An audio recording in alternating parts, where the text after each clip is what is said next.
Bonjour et bienvenue sur Diagonale TV spécial Philidor, analyse du jeu d'échecs. On va voir ce manuel de Philidor, analyse du jeu d'échecs, réédité en 2014 pour la première fois depuis presque 120 ans, puisque ce Philidor, une espèce de Big Bang, si vous voulez, échiquier au XVIIIe siècle, et qui a été réédité quantité de fois au XIXe siècle, n'a pas vraiment été réédité au XXe, puisqu'il y a eu quelques facsimilés, ce sont des photocopies. Mais il n'y a pas eu de retravail sur ce manuel qui pourtant non seulement a un intérêt historique, mais il a aussi un intérêt technique considérable, puisque pour la première fois de l'histoire du jeu, le jeu va être analysé en profondeur, les fondements même du jeu vont être éclairés par Philidor. Il va nous mettre en évidence les chaînes de pions, les postes avancés, les colonnes ouvertes, les pions passés, l'opposition des rois, le fait de ramener les pions vers le centre, la notion de centre, la notion évidemment d'attaque, la notion aussi de défense, avec des subtilités techniques, et toutes les finales techniques vont être abordées par lui. On va avoir tour et fou contre tour avec la fameuse position de Philidor, on va voir ça dans la table des matières. On va pas patienter beaucoup plus longtemps, on va d'abord parcourir ce livre, et puis on va aussi voir une des parties commentées dans ce livre. Je vous assure que vous allez tomber des nues de voir comment Philidor au XVIIIe siècle propose une analyse de jeu tout à fait extraordinaire. Et quand on lit Philidor, on se demande finalement, quand on lit les auteurs du XXe siècle, s'ils n'ont pas fait finalement que se hisser sur ses épaules et rien inventer de plus que ce qu'il avait déjà édicté.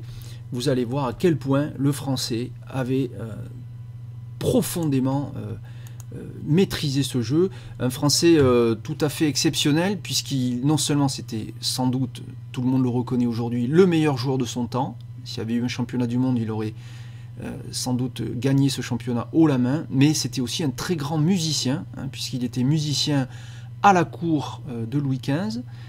Il a écrit des opéras, il a écrit tout un tas de musique de très belle facture, à tel point qu'aujourd'hui encore, en 2014, plus de 230 ans après, eh bien, ces musiques continuent d'être jouées et des orchestres continuent d'enregistrer du Philidor, et on a la possibilité de se procurer des musiques de Philidor et de les écouter, et vous verrez que c'est vraiment aussi de la grande musique. Donc un homme qui avait deux génies, le génie de la musique et le génie du jeu d'échecs, et on va voir évidemment dans ce manuel à quel point il dominait véritablement la pensée échiquienne de son temps, et à quel point il a refondé le jeu d'échecs, ou en tout cas plutôt que même refondé, je dirais éclairé vraiment le sens profond de ce jeu. Donc alors, petit parcours maintenant du livre. Donc première page ici, analyse du jeu d'échecs. Donc c'est une nouvelle édition du traité définitif, 1777, puisque en 1749 une première édition avait été faite de ce manuel. Bon, il était jeune, on est quand même bien plus tard, en 1777. Il complète ce manuel, et c'est l'édition définitive ici qu'on a ici entièrement réédité et modernisé. On va voir pourquoi c'est modernisé. Alors tout d'abord une table des matières qui n'est pas dans l'édition historique forcément. Donc les parties sont simplement numérotées, vous voyez ici, première, deuxième, troisième, quatrième, cinquième partie, puisqu'à l'époque, bon, la notion d'ouverture est encore balbutiante, même si on va voir qu'il commence à donner des noms d'ouverture, essentiellement des gambits pour gambit du roi, et puis on voit aussi, vous voyez ici, gambit, deuxième, mais en fait il faut lire gambit du roi, mais j'ai gardé évidemment la notation de Philidor, tout en expliquant ce que ça signifiait. Le gambit de Cunningham, voyez-vous, alors je vous laisserai découvrir ce que c'est. Le gambit de la dame, que maintenant on connaît bien. Le gambit de Salvio, qu'il appelle donc de Salvio, et enfin les finales. Alors, mat, tour et fou contre tour, mat du fou et du cavalier, tour et pion contre fou, mat de la tour seule, dame et tour contre pion, alors, enfin dame contre tour et pion, pardon, et qui est là aussi une finale importante à connaître. Il y a quantité de finales que l'on peut atteindre avec dame contre tour et pion, et puis eh bien, il y a des positions qui sont gagnantes et puis d'autres nulles, et Philidor le démontre déjà dès le 18e, tout comme d'ailleurs cette finale fameuse tour et fou contre tour, où certaines positions sont gagnantes, ce qui est quand même tout à fait extraordinaire. C'est pas évident, c'est pas simple d'abord à connaître, et puis même à savoir que cette finale, dans certains cas, et dans beaucoup de cas en fait, est gagnante, et donc très difficile à défendre en fait. Et tour et pion contre tour, on a la fameuse position de Philidor qu'il faut connaître, puisqu'on peut gagner cette finale dans certaines positions ou faire nul, à condition que l'adversaire qui n'a que la tour sache comment faire nul dans cette position, qui doit absolument être connue parce qu'elle est extrêmement fréquente. Alors là, voilà une finale qui est vraiment extrêmement fréquente. Autant fou et cavalier n'est pas très fréquent, mais est très, très intéressant à connaître, parce qu'on peut mater avec fou et cavalier, ce que peu de joueurs savent, mais qui est quand même très intéressante à connaître, parce qu'on a la complémentarité du fou et du cavalier à apprendre avec cette finale, et c'est une finale en plus très agréable à savoir jouer, qui recèle des subtilités insoupçonnées du jeu, notamment donc dans ce mat. Après, dame contre pion près de dame, il y a des positions nulles et des positions non nulles, à connaître aussi. Partie nulle d'un pion seul, opposition du roi. Philidor vous explique déjà cette notion d'opposition du roi. Cavalier contre pion près de dame, là aussi très intéressant. Un cavalier peut arrêter un pion près de dame, vous allez voir. Ça, quand vous lirez le livre, on ne pourra pas tout voir aujourd'hui. Vous voyez, là, il y a de la matière à tous les niveaux. Hein. Deux pions contre un, deux pions séparés contre deux pions unis. Enfin, une observation générale sur les fins de partie. Et puis, les règles du jeu, 1777. Hein, Philidor nous donne les règles en usage à son époque. Vous allez voir, c'est quasiment les règles modernes, avec quelques petites nuances, mais qu'il distingue bien d'ailleurs, hein, en disant que, notamment que, par exemple, les règles anglaises sont un tout petit peu différentes à l'époque que les règles françaises. Mais on retrouve, pour l'essentiel, le jeu d'échecs moderne. Donc voilà quand même un manuel qui, en plus, donc, nous renseigne sur l'histoire du jeu. Alors on va analyser une première partie de ce Philidor. Et avant, on va faire un petit peu de biographie. Hein. Donc François-André d'Anican Philidor, donc, qui naît à Dreux le 7 septembre 1726 et qui décède à Londres le 31 août 1795, a été donc à la fois compositeur de musique. Il a obtenu une pension de Louis XV grâce à un opéra qu'il avait écrit, Ernelinde, hein, alors ça je laisse les musiciens en parler mieux que moi, et donc aussi de champion d'échecs évidemment, et considéré comme le plus grand joueur du monde de son temps, hein, et je pense que même on n'a pas vraiment dépassé Philidor jusqu'à la fin du 19e avec les joueurs de type Stenitz, et qui bien sûr ont établi là, les premiers titres de champion du monde, mais il avait vraiment, tout le monde considère aujourd'hui qu'il avait quasiment un siècle d'avance, hein, sur son temps. Voilà, donc une préface qui fait plusieurs pages. Ici on voit juste une toute première page avec quelques éléments.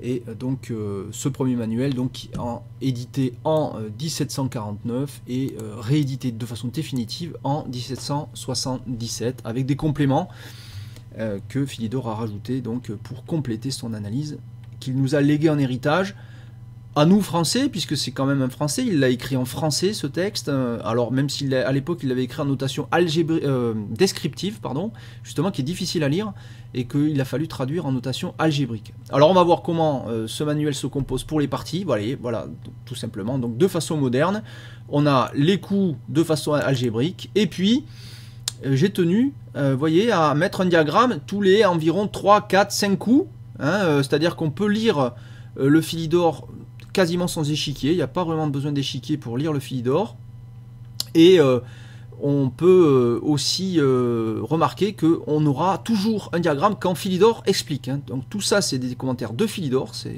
je n'ai rien rajouté, rien enlevé, j'ai parfois simplifié, hein. Par exemple ici je peux lire si votre adversaire refuse de prendre le pion F5, on va le lire tout à l'heure bien sûr. Bon, ben il n'écrit pas ça comme ça, parce qu'il va dire si votre adversaire refuse de prendre le pion du fou du roi noir, vous voyez, le pion du fou du roi, il faut deviner que c'est le pion F5. Bon, alors quand on le lit, c'est pas évident, parce que faut se rappeler de quel camp il parle, est-ce que c'est les blancs, les noirs, etc. Donc c'est assez difficile, mais là, une fois traduit, la question ne se pose plus. Et là, le lecteur qui va lire ce manuel sous cette forme-là n'aura pas des questions métaphysiques à se poser pour comprendre le texte. Alors vous allez voir qu'il parle aussi parfois dans un français ancien, mais qui reste très beau, je dirais presque poétique. Et vous allez voir, c'est extrêmement agréable à lire, et on se connecte aussi, je dirais, à l'histoire de France, en même temps qu'on se connecte à l'histoire du jeu d'échecs, et qu'en plus, on apprend des éléments stratégiques fondamentaux. Alors on y va pour cette troisième partie. par le commentaire de Philidor. Cette partie n'est pas exactement correcte, mais le début des noirs est très bon. Voilà. Et alors j'explique ici, petit ajout, hein, très léger, mais c'est que cette partie dans le traité originel est jouée avec le trait initial au noir. Les noirs débutent la partie, parce que Philidor veut commenter du côté noir, puisque c'est le camp, on va le voir, qui va prendre l'avantage. Et il se place, quand il fait ses commentaires, du camp qui a l'avantage. Ce qu'aujourd'hui on fait moins, c'est-à-dire qu'on essaie aujourd'hui d'avoir une vision objective du jeu des deux côtés. Philidor a tendance dans son manuel, à chaque fois, à plutôt pousser le joueur qui veut apprendre à jouer, à se mettre dans la position de celui qui va essayer de prendre l'avantage, donc il se met du côté de l'avantage. Donc c'est une façon de commenter qui est tout à fait intéressante d'ailleurs, hein, qui n'est pas forcément... mauvaise, et puis après peut-être quand on progresse après plus tard on essaie d'obtenir un peu plus d'objectivité et sur les deux camps et de juger chaque coup en fonction de la couleur. Alors on y va, il nous propose donc comme début ici, voyez, hop, E4, E5, cavalier F3 et D6. Alors, petit commentaire que j'ai mis là, mais j'ai vraiment très peu de commentaires dans ce livre. C'est le seul commentaire qu'on verra en plus hein, des commentaires de Philidor. Je rappelle ici que cette position est désormais dénommée la défense Philidor, voilà, et est jouée par les tout meilleurs joueurs. Hein. On peut citer notamment le grand maître français qui a remis au goût du jour justement cette défense. C'est bien entendu Christian Bauer, hein, qui a été champion de France et qui, comme vous devez le connaître, fait partie des très grands... joueurs internationaux et qui a repris à son compte cette défense Philidor, hein, qu'on pourrait presque appeler défense française, hein, puisque c'est un Français qui l'a mise au point, mais c'est pas celle-là qui porte le nom de défense française, c'est une autre défense que vous connaissez bien, c'est la défense Philidor. Donc D6. Alors à noter hein, qu'ici on a voilà, une petite chaîne de pions, ici, solide, hein, qui bloque notamment ce pion E4, hein, et puis vous allez voir l'idée de Philidor, hein, après le coup... fou C4 des blancs, qui est un coup normal, on sort le fou sur une belle case. L'idée, carrément, directement F5. Alors ça, c'est l'idée de Philidor initiale. Hein, on dit aujourd'hui que ce coup est quand même un tout petit peu douteux, parce que, bien sûr, il y a des contre-jeux. Je ne vais pas en parler, parce que c'est pas le but, bien sûr, de la manœuvre. On ne va pas réfuter Philidor avec 300 ans de réflexion derrière nous. On va plutôt analyser ce qu'il nous dit dans cette partie. Donc on va lire le commentaire de Philidor. C'est toujours un avantage d'échanger le pion F contre le pion E, c'est-à-dire ce pion F5 contre le pion E ici, E4. Puisque par ce moyen, les pions D et E centraux, puisque par ce moyen, on a deux pions ici, hein, puisque par ce moyen, les pions D et E centraux peuvent se placer au centre de l'échiquier. De plus, en roquant du côté roi, la tour se trouve en liberté et en état d'agir dès le commencement de la partie, comme on le verra lors de la variante sur ce même coup. Alors, qu'est-ce qu'il veut nous dire par là? De plus, en cotant du côté roi. Si les noirs arrivent à roquer du côté roi, alors vous me direz, pour l'instant, comme on a joué F5, ça va être difficile parce que le fou contrôle, et bien entendu. On va voir que c'est quand même envisageable à condition de bloquer préalablement la diagonale de ce fou. Si les noirs arrivent à roquer, eh bien la tour ici, une fois qu'on aura éventuellement sorti le cavalier en F6, aura une colonne ouverte en fait. Elle aura de la liberté comme il dit. Voilà, il nous dit hein, que la tour se trouvera en liberté. Elle ne sera pas enfermée derrière son pion. Alors effectivement, c'est ce qu'on fait. On peut faire ça, vous savez, les attaques sur la colonne F, et aussi parfois c'est sur la colonne C du côté dame. Donc Philidor avait déjà compris ça, et vous voyez, dès le début, il prépare ce qu'il va faire plus tard. Bon, aujourd'hui on sait que ce début est dangereux tel qu'il le joue. Mais je vous invite, si vous êtes encore un joueur qui découvre le jeu, à essayer cette variante parce qu'elle n'est pas du tout facile à jouer du côté blanc et c'est pas évident de connaître comment réfuter ce début. C'est pas simple du tout. Voilà, fou C4, F5 et maintenant D3. Alors, regardez, C6. Alors là, Philidor, regardez, il prépare quoi? Ben, il veut boucher, il va jouer tôt ou tard, il va jouer D5. Il va boucher la diagonale de ce fou et donc il pourra faire le roc dont il vient de parler. Bon, il faudra d'abord qu'il sorte ses pièces, mais pour l'instant, donc il joue C6 en prévision, il contrôle la case D5, case centrale. Vous voyez, comme il prépare en fait son futur roc éventuel. Et là, les blancs prennent en F5. Et là, évidemment, Philidor commente. Si l'adversaire, si votre adversaire refuse de prendre le pion F5, si les blancs donc avaient refusé de prendre ce pion, vous devez le laisser en prise et ne le pousser en avant que lorsqu'il a roqué. C'est-à-dire qu'on ne poussera F4 que si les blancs ont roqué. Et sinon, on le laisse là. Si votre adversaire refuse de prendre le pion F5, vous devez le laisser en prise et ne le pousser en avant que lorsqu'il a roqué. Et ensuite, former l'attaque sur les pions qui couvrent le roi avec vos pions de l'aile roi. Ça veut dire quoi? Si on a roqué, on peut pousser F4 et préparer une attaque G5, G4 avec beaucoup de pions qui vont attaquer le roi. C'est ça qui nous dit Philidor. Comme il est expliqué dans la variante sur ce coup. Et en plus, il va vous proposer une partie, une variante qu'on n'aura pas le temps de voir, mais qui est bien sûr dans le livre, où il vous montre une attaque de ce type-là. Si les blancs roquent de ce côté, les noirs vont pousser F4 et ensuite G5, G4, etc. avec une attaque. Comme il est expliqué donc dans la variante sur ce coup. Il faut observer et prendre pour règle générale que l'on ne doit point aisément se déterminer à pousser les pions de l'aile roi et de l'aile dame, vous voyez, conseil général, avant que le roi adverse n'ait roqué. Il faut attendre que le roi ait roqué pour savoir si on laisse la pression ou si on pousse le pion. Ça dépendra d'où va le roi. S'il fait le grand roc, c'est pas pareil que s'il fait le petit roc. S'il fait le petit roc, on peut lancer une attaque. Donc on va bloquer ici avec F4 et tenter G5, G4, H5 éventuellement. Et essayer d'attaquer ce roc avec les pions. Donc il faut observer et prendre pour règle générale que l'on ne doit point aisément se déterminer à pousser les pions de l'aile roi et de l'aile dame avant que le roi adverse n'ait roqué, parce qu'il se retirera toujours du côté où vos pions seront les moins avancés. Et par conséquent, le moins en état de lui nuire. Voilà. Évidemment, ça veut dire quoi? Ça veut dire que si vous voyez que l'adversaire commence à attaquer, que vous n'avez pas encore roqué, il attaque d'un côté, vous allez roquer de l'autre. C'est ça qui vous explique Philidor. En français, voyez-vous, très littéraire. Hein. C'est presque de la littérature ce qu'il nous fait. C'est quand même extrêmement étayé au niveau de la langue. Donc ici, les blancs donc prennent en F5 et les noirs reprennent avec le fou. Alors on passe à la suite.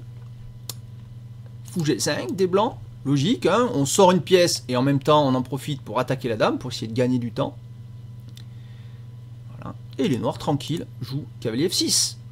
Si les blancs, il vous dit maintenant Philidor ici, vous voyez, commentaire sur cette position, si les blancs prenaient le cavalier avec leur fou, si les blancs prenaient le cavalier avec leur fou, il faudrait reprendre avec le pion, il faudrait reprendre avec ce pion, pour porter la force des pions vers le centre. Et oui, parce qu'on prend ici, si les noirs reprennent, ils portent leur pion vers le centre, et ils auraient une majorité centrale, voyez-vous, il y aurait beaucoup de pions au centre, C, D, E, F, capables d'attaquer le centre contre que 3 pions pour les noirs, pour les blancs, pardon, puisqu'ils ont éliminé le pion E4. Donc on ramènerait un pion de l'aile vers le centre. Vous voyez comme Philidor vous précise, c'est important de ramener les pions vers le centre. Cavalier BD2. Et là, regardez, c'est l'heure D5. On l'avait dit au début, C6, c'était contrôler D5. Ça permettait plus tard de jouer D5, ce que font les noirs. Et ce fou maintenant est bloqué. Et donc on pourra envisager de faire le petit roc, une fois qu'on aura sorti le fou F8. Les blancs jouent fou B3, normal, c'est le seul coup. Et là, fou D6. Commentaire de Philidor. Position en diagramme. C'est la meilleure case que puisse occuper le fou. Après la case C5, qui était aussi donc une case intéressante.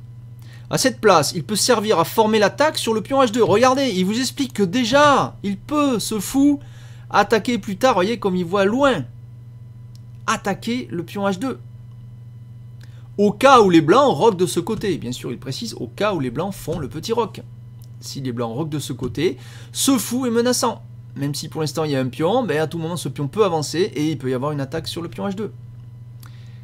Dame 2 des blancs. Regardez, donc les blancs ici proposent Dame 2, ils ne roquent pas encore justement, ils attendent encore un coup, et puis ils attaquent E5. Cavalier, Dame, attention, il y a un roi derrière. Coup logique des noirs, tranquille, Dame 7. Je protège et j'enlève toute menace de clouage. Et maintenant, les blancs font quand même le petit roc. Alors évidemment, ce sont des parties illustratives que nous donne Philidor, c'est pas forcément des parties jouées de façon parfaite par les deux camps. Pourquoi? Parce que Philidor essaie de nous enseigner le jeu. Voilà.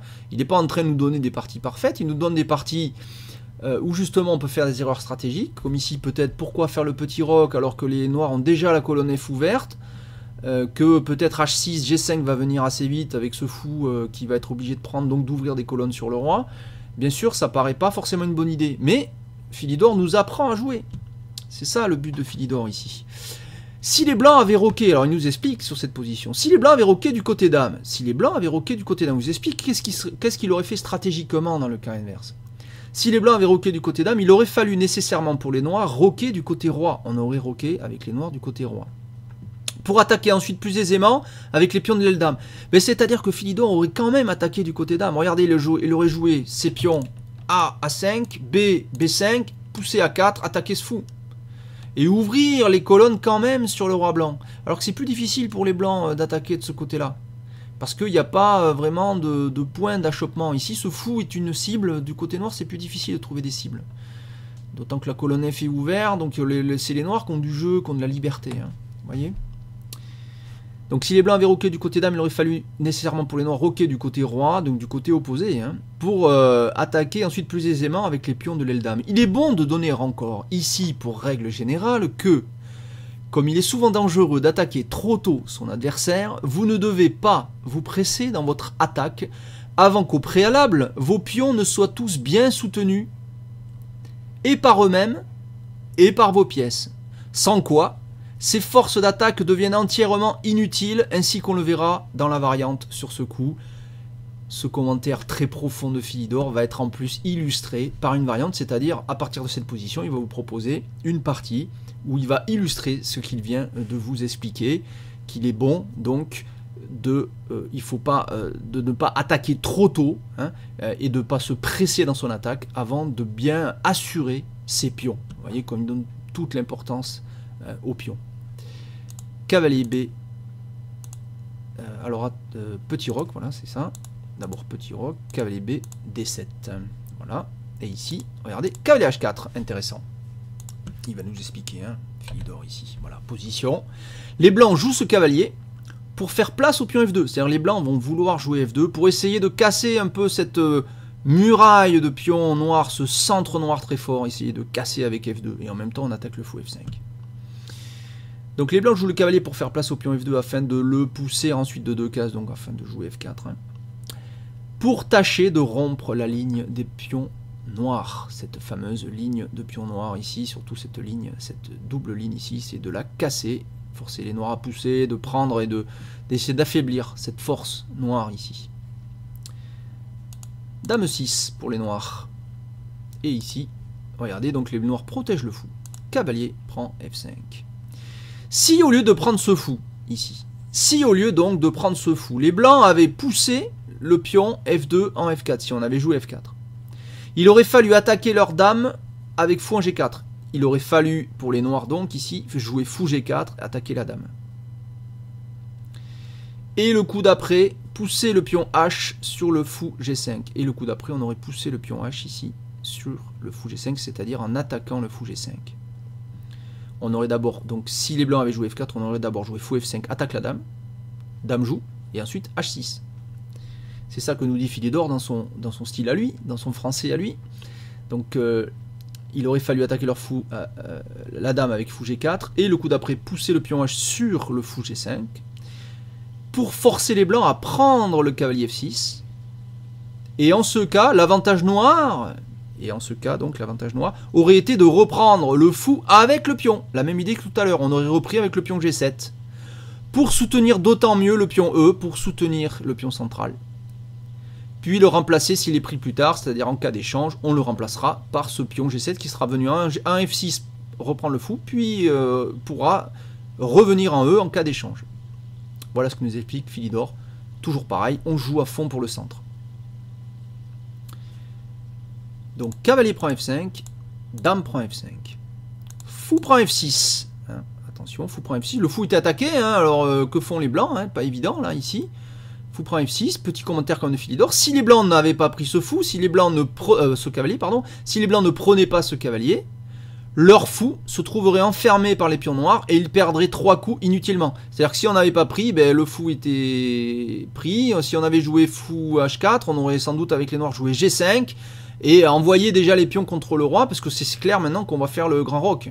Voilà, donc on aurait donné aux noirs du temps pour former leur attaque, ce qui n'est pas forcément une bonne idée. Donc on prend pour ne pas perdre de temps. Si les blancs ne prenaient pas ce cavalier, leur fou se trouverait enfermé par les pions noirs, et ils perdraient 3 coups, donc 3 temps, inutilement, ce qui occasionnerait la ruine entière de leur jeu. Voilà, donc Donc attention à ne pas perdre trop de temps non plus au début. Important le temps. Vous voyez, comme il voit tout, quoi, hein, déjà. Hein. G prend F6. Regardez comme il est cohérent, il vous explique bien. Il a enfin repris du pion G. Et regardez comme ce centre est magnifique. Comme il est bien protégé par ses pions. Et qu'il a une majorité centrale. Et que les blancs, ben, regardez, sont retranchés dans leur camp, hein, du coup. Donc F4 pour les blancs. Et maintenant, Dame G6. Hein, pourquoi? Parce que bien sûr, il y avait une menace ici de prendre en E5 avec une tour attaquant la dame, avec donc des ennuis de structure ensuite pour les noirs. Maintenant, pion prend E5, on peut reprendre du pion, la dame n'est pas attaquée. Et regardez, les blancs jouent un joli coup, tour F3, avec un diagramme, donc un commentaire de Philidor. Les blancs jouent cette tour, ici, donc cette tour, pour attaquer et déplacer la dame noire, donc on va pouvoir jouer tour G3 pour attaquer la dame noire.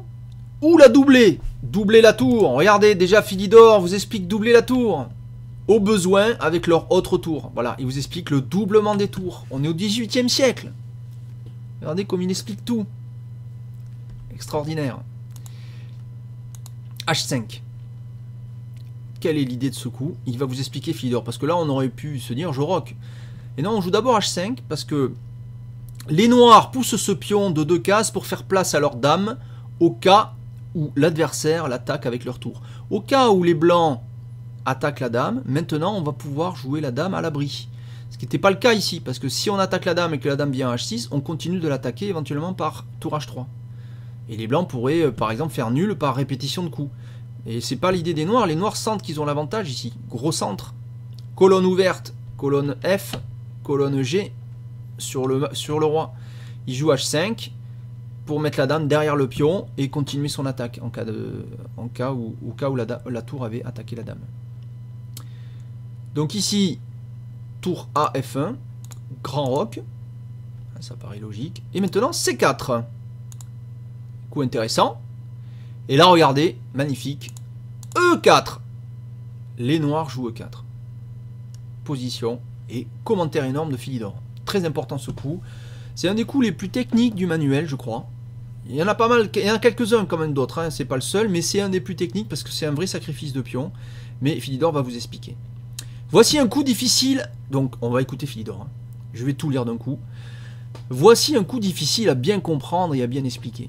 Il s'agit, premièrement, d'observer lorsqu'on se trouve avoir un cordon de pions situés les uns après les autres, hein, cette fameuse structure, de pions. Hein. Il s'agit premièrement d'observer lorsqu'on se trouve à un cordon de pions situés les uns après les autres, il faut que celui qui est en tête de la chaîne, écoutez bien le conseil de Philidor, il faut que celui qui est en tête tâche toujours de conserver son poste. Le pion E ne se trouvait point sur la même couleur ou en rang oblique avec les autres pions. Ce pion était sur noir. L'adversaire a poussé le pion C4,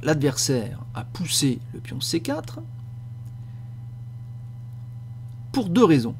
La première, pour engager les noirs à pousser en avant leur pion D. Pousser en avant ce pion. Qui alors serait arrêté par le pion des blancs. Ce pion D bloquait ce pion D. Et par là, faire en sorte que le pion E5 restait en arrière, pion arriéré. C'est-à-dire si les noirs avaient joué D4, on aurait un pion E5 arriéré. Un pion qui, maintenant, pour avancer, aurait du mal, parce qu'il est contrôlé. Cette case est contrôlée par un pion, par un cavalier, et il n'y a pas d'autre pion pour le soutenir. Et par là, faire en sorte que le pion E5 resté en arrière devienne inutile. La seconde, donc la seconde raison de C4 pour les blancs, pour empêcher en même temps le fou D6 de viser le pion H2. Ah oui, parce que si on joue D4, il n'y a plus d'idée d'attaquer le pion H2. C'est pourquoi les noirs doivent pousser en avant leur pion E en attaquant la tour, ce fameux coup. Et même le sacrifier, parce que l'adversaire, en le prenant, ouvre un passage libre au pion D. En prenant, j'ouvre un passage pour ce pion qui va pouvoir pousser. Qui devra avancer et qui pourra être soutenu par les autres pions. Notamment ce pion C5 pourra venir le soutenir. Pour tâcher ensuite d'être mené à dame, donc en fait d'être un pion passé, ou d'en tirer un avantage assez considérable pour gagner la partie. Il est vrai que le pion E4 des blancs, après la prise en E4, on pousserait D, Il est vrai que le pion E4 des blancs aurait aussi, selon toute apparence, le même avantage de pouvoir aller à dame. C'est aussi un pion passé. Sans l'opposition des pions noirs. Mais la différence est grande, en ce que ce pion étant isolé, pion passé, pion isolé, vous imaginez la profondeur déjà de Philidor. En ce que ce pion étant isolé et ne pouvant plus être réuni ni soutenu par aucun des autres pions, donc des blancs, il n'y a plus de pion blanc pour soutenir le pion E4, si je prends ici, j'ai aussi un pion passé après D4, hein. On peut regarder ici, pion prend D4 et on a un pion passé mais isolé, hein. La différence est grande entre ce pion étant isolé, ne pouvant plus être réuni ni soutenu par aucun des autres pions, sera toujours en danger d'être pris chemin faisant par chacune des pièces noires qui lui feraient la guerre. C'est joli. Dès qu'on va attaquer ce pion, il sera sous menace et pas facilement défendable, il n'a pas de pion pour le soutenir. Ce coup, comme je le remarque, est difficile. Ce coup est quand même un coup difficile, bien sûr, et il faut être bon joueur pour pouvoir bien en juger. Donc joli commentaire hein, de Philidor sur cette passe d'armes ici très importante. Donc les blancs prennent E4, donc on va voir hein, ce qui se passe. Et ici donc D4, c'est ce qu'il vient d'expliquer. Ça c'est aussi un pion passé, ça c'est un pion passé, mais qui est soutenable par le pion C et en plus soutenu déjà par une tour. Et alors que ce pion E4 certes est aussi un pion passé, ça c'est net, mais il n'est pas, regardez il n'y a pas de pion ni D ni F pour venir le soutenir et il en fait, Philidor, une différence colossale. La différence est grande, comme il dit. Donc on a sacrifié un pion, mais Philidor vous explique quand même que c'est pas gênant pour les noirs qui ont toujours un avantage considérable. Fou C2. Bah, le fou maintenant est bloqué par son pion C4, il vient en C2, il protège E4, et puis il a un petit œil en traversant ici par sur la dame noire. Hein. Et regardez, les noirs jouent cavalier E5, commentaire de Philidor. Ici. Il était nécessaire de jouer ce cavalier pour arrêter le pion E4.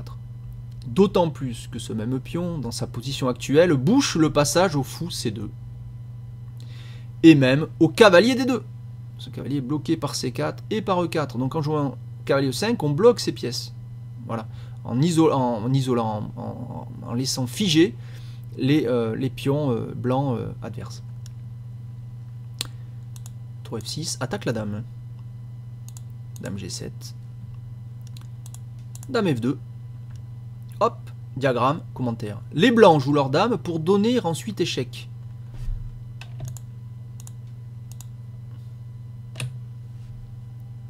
Si au lieu de cela, ils avaient poussé leur pion en H3, ici, pour parer l'arrivée du cavalier noir en G4. Oui, ce cavalier menace aussi de venir en G4, soutenu par le pion H5, et créer une batterie fou cavalier contre le pion H2. Pour parer l'arrivée du cavalier noir en G4, il aurait fallu pour les noirs pousser d'une case leur pion D. Si on avait joué G3, H3, les noirs auraient joué D3, attaque fou et dame. Ce qui leur eût procuré le gain de la partie. Ben oui, parce qu'on aurait une fourchette. Si on prend du fou, simplement je reprends du cavalier, dame prend, et regardez ce qui se passe, fou prend H2, échec au roi, et ensuite la tour ici ramasse la dame. Petite manœuvre que l'on peut voir assez bien. Regardez comme Philidor vous laisse découvrir cette tactique, il vous donne pas toutes les clés, il vous laisse aussi travailler, vous voyez. Donc c'est très très pédagogique son livre. Hein. Je crois que c'est une très bonne façon d'apprendre, il faut pas donner tout, il faut laisser réfléchir. Hein. Si au lieu de cela, les blancs avaient poussé H3 pour parer l'arrivée du cavalier en G4, hein, donc on comprend que ce coup était quand même intéressant pour parer cette menace, mais il y avait une menace. Il aurait fallu pour les noirs pousser d'une case leur pion D, voilà. Ce qui leur eût procuré le gain de la partie à cause de la manœuvre. Fou prend, cavalier prend, dame prend, et à la fin, fou prend H2 échec. On part l'échec en prenant le fou ou en jouant roi H1, et la dame est perdue puisqu'il y a la tour prend dame qui va suivre. Donc là, ici, les noirs jouent cavalier G4, parce que là, c'est pas tout à fait la même variante. Ils préfèrent ici jouer cavalier G4, ici, les noirs. Après, donc, dame F2, voilà, c'est ça. Voilà, on joue dame F2, maintenant D3 il n'y a plus de fourchette. Donc ici, c'est pas tout à fait la même. On joue cavalier G4, attention, ça attaque la dame, la tour et le pion H2. C'est chaud. Mais, on a dame F5, échec. Roi B8. Et maintenant, bah, les blancs ont quand même cette tour attaquée par le cavalier. Et le pion H2 attaqué. Et si ce pion tombe, vous comprenez bien que le roi blanc... Il a plus qu'un pion pour se défendre. Le pion H va venir percer peut-être pour casser le dernier pion. Le roi sera totalement tout nu et perdu. C'est pas facile ici pour les blancs de trouver un coup efficace. Les blancs vont prendre tour prend D6.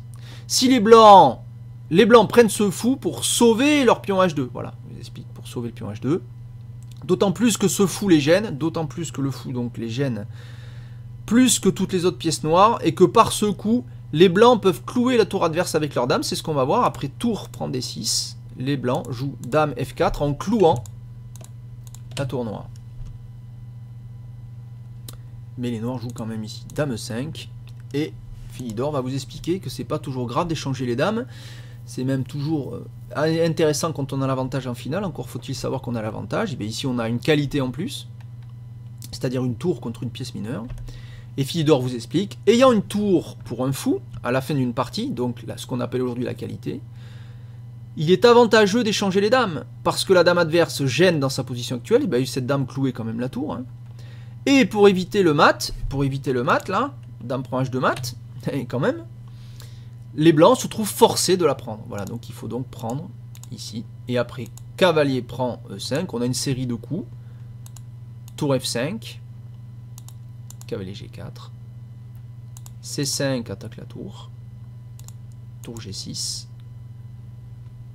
cavalier C4, hein, en jouant C5 on a libéré une case pour le cavalier ici, hein, Philidor ne commande pas ces coups là, cavalier E3, attaque la tour, attaque le cavalier, donc ça force quasiment la suite, cavalier prend, pion prend, tour F3 pour attaquer le pion ici. Et là, regardez, tour D8, diagramme, Philidor explique. Il faut s'emparer des colonnes pour mettre en jeu les tours, surtout dans les fins de partie. S'emparer des colonnes pour les tours, qu'est-ce que ça s'appelle ici? La prise des colonnes ouvertes. On a aussi en plus une tour G6 qui attaque G2. Si cette tour vient ici sur la colonne D qui est une colonne ouverte, et Philidor vous explique que c'est important. Vous voyez, il explique tous les thèmes stratégiques importants aux échecs par Philidor dès le XVIIIe siècle. Les blancs ici prennent en E3, et là, après tour D2, sur tout autre coup qu'ils eussent joué pour les blancs, ils ne pouvaient empêcher les noirs de doubler leur tour, à moins de perdre leur fou, ce fou quand même était aussi, donc il est toujours en l'air ici, à moins de perdre leur fou, ou de laisser les noirs faire dame avec leur pion. Ou alors ce pion E3 était trop menaçant. Donc on ne pouvait pas empêcher ça. Ici les noirs abandonnent. La partie s'arrête ici. Fin du commentaire. Les deux tours attaquent, voyez-vous, G2. Ici le fou est attaqué. Donc on va jouer le fou, par exemple en B3. Et puis on va se prendre tour prend G2 échec. Puis on va se prendre la perte du pion H2 avec des menaces de mat du couloir permanentes. Donc c'est abandon du côté blanc, on ne peut pas lutter bien sûr contre une qualité nette et en plus une invasion totale du camp. Magnifique partie commentée par Philidor, magnifique commentaire. Vous voyez comment on peut désormais lire ce manuel avec facilité.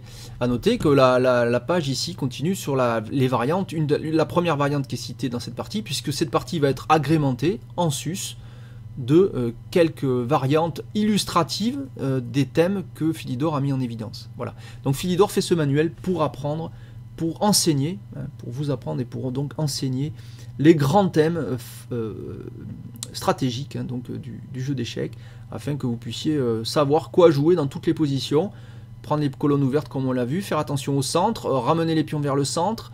On a vu beaucoup de thèmes dans cette partie, la chaîne de pions, l'attaque contre le roi, savoir les rocs opposés, il y a tout dans cette partie, vous voyez, elle est extrêmement riche et toutes les parties sont comme ça. Toutes les parties vous apprennent des thèmes stratégiques essentiels à connaître avec une profondeur de vue qui est toujours aussi moderne. C'est-à-dire qu'aujourd'hui on n'explique pas autre chose aux débutants. Et on n'explique même pas autre chose aux joueurs qui veulent accéder à la maîtrise. C'est-à-dire jusqu'au niveau de maître international, voire même au-delà. Ce sont des notions, toutes les notions que dit Philidor, qui sont essentielles et fondamentales à connaître pour qui veut vraiment accéder à une certaine maîtrise du jeu d'échecs. Voilà, alors on va continuer un petit peu ce manuel avec un dernier point, c'est que je voulais vous montrer. On voit qu'une page, mais bon, on ne peut pas avoir toutes les pages du manuel, vous voyez, il y a quand même un peu plus de 200, ça serait beaucoup trop long. Règles du jeu de 1777. Alors comme je mets juste un petit commentaire avant pour prévenir quand même, attention, parce que ces règles nous sont transmises par Philidor, elles datent de 1777, elles sont très proches des règles modernes, il y a très peu de différences, et on remarquera toutefois des différences avec celles édictées aujourd'hui par la Fédération internationale des échecs, la fameuse FIDE, bien sûr. Il faudra donc consulter les règles officielles si vous voulez les connaître de façon précise. On va quand même lire à cette page. Les lois ou constitutions d'un jeu ont été originellement établies pour prévenir les contestations ou éteindre les différends, puisqu'en définissant ce qui est vague, en fixant ce qui sans cela pourrait être incertain, elles mettent fin à toute opiniâtreté et toute dispute. Ces décrets fondés d'abord sur la raison, ensuite consacrés par l'usage, confirmés enfin par la pratique des meilleurs joueurs et l'approbation des auteurs les plus célèbres, se peuvent réduire aux 18 règles suivantes que la société ou club des échecs en Angleterre adopte pour son code. Alors l'échiquier doit être tourné de manière que chacun des deux joueurs ait la case blanche à droite, ça c'est toujours vrai. Celui qui fait avantage d'une pièce est censé avoir le trait, à moins qu'il en soit autrement convenu. Alors cette règle n'existe plus, parce que dans le jeu d'échecs moderne, on ne fait plus avantage d'une pièce. Mais enfin, c'est quand même intéressant de noter qu'au XVIIIe siècle, on avait des règles codifiées pour donner l'avantage. Donc c'est peut-être intéressant pour faire apprendre à des débutants, de leur donner avantage, et puis de reprendre ces règles du XVIIIe siècle, pourquoi pas. Si on a oublié un pion ou une pièce en commençant la partie, il sera au choix de l'adversaire de la recommencer ou de la continuer en laissant remettre la pièce oubliée. Vous voyez, alors là, c'est une règle, normalement on n'est pas censé oublier une pièce en début de partie. Là, ça pose un problème que les arbitres modernes, d'ailleurs, devraient expliciter. Là, Alors là, les arbitres pourraient vous dire, aujourd'hui, qu'est-ce qui se passe si on a oublié une pièce au début? Ça serait intéressant à savoir, tiens. Je ne sais pas si le cas est prévu dans les règles. Alors si on est convenu de faire avantage d'un pion, alors vous voyez encore une histoire d'avantage, ou d'une pièce, et qu'on ait oublié de le faire en commençant, il sera au choix de celui au préjudice duquel cet oubli aura été fait, de continuer la partie ou de la recommencer. Voilà, il y a encore une règle concernant l'avantage. Bon, normalement ça va pas court aujourd'hui, on ne fait plus d'avantage au jeu. Alors quand on a touché une pièce, règle 5, il y en a 18 en tout, on va juste cette page, on va pas aller jusqu'au bout, ça serait beaucoup trop long. Quand on a touché une pièce, on est obligé de la jouer, à moins de dire j'adoube en la touchant. Donc ça c'est toujours d'actualité, et on dit j'adoube dans toutes les langues normalement, qu'on joue en Russie, en Angleterre aujourd'hui, en Chine, au Brésil, n'importe où, on dit j'adoube. On dit aussi je prends en passant. Voilà les termes français. Donc vous voyez comme quoi c'est bien Philidor et la France qui ont quand même marqué de leur empreinte une grande partie des règles du jeu. Donc quand on a touché une pièce, on est obligé de la jouer, à moins de dire j'adoube en la touchant. Mais si une pièce venait à se déranger ou à se renverser, il sera permis de la relever et de la remettre à sa place. Voilà, on fait la différence ici entre de dire j'adoube pour toucher la pièce, etc. Et puis un geste maladroit où on peut permettre quand même de ne pas tenir compte du fait qu'on ait touché la pièce. Encore faut-il que les joueurs soient d'accord sur cette règle. Voilà, donc, et il y en a ici 18 qui sont in fine, qui reprennent les règles du jeu tel qu'on le connaît, avec des petites, voyez, des petites différences, notamment d'avantages. Donc voilà comment on peut ici apprécier désormais en notation vraiment moderne, tout en bénéficiant du français très léché, voyez-vous, de Philidor, là, on a bien vu, de ce français du XVIIIe siècle, très beau aussi, très poétique, très joli, très agréable à lire, et en même temps de profondeur, de stratégie, des thèmes qui ont donc été édictés par Philidor, donc autant je pense le lire dans le texte, et aussi rendre hommage à l'un de nos grands ancêtres, à l'un de nos fondateurs du jeu d'échecs, non seulement en France mais dans le monde, qui aujourd'hui est célébré par la Fédération française des échecs, puisque chaque année la fédération maintenant désormais décerne des Philidor du jeu, pour le meilleur joueur de la saison, le meilleur club, etc. Les Philidor du jeu qui sont les récompenses de la Fédération française pour les saisons échiquiennes. Philidor qui continue à être célébré et donc à avoir laissé une trace vraiment importante, vraiment une maîtrise du jeu, et puis donc une mémoire en même temps vivante et tout à fait moderne et d'actualité, tellement il avait d'avance sur son temps. Extraordinaire Philidor. Merci d'avoir suivi cette vidéo. J'espère que vous prendrez beaucoup de plaisir à lire ce manuel si vous le lisez, ou à le lire dans le texte, pourquoi pas, pour les amoureux vraiment du vieux français qui veulent le lire dans le texte. C'est possible aussi, vous pouvez trouver des vieux manuels y compris sur internet, mais vous pouvez aussi donc bénéficier du Philidor maintenant désormais sous une version entièrement modernisée. Voilà. Merci de m'avoir suivi sur Diagonale TV pour cette émission spéciale Philidor 2014, et puis je vous donne rendez-vous pour d'autres vidéos plus tard sur Diagonale TV. Merci, à bientôt, au revoir.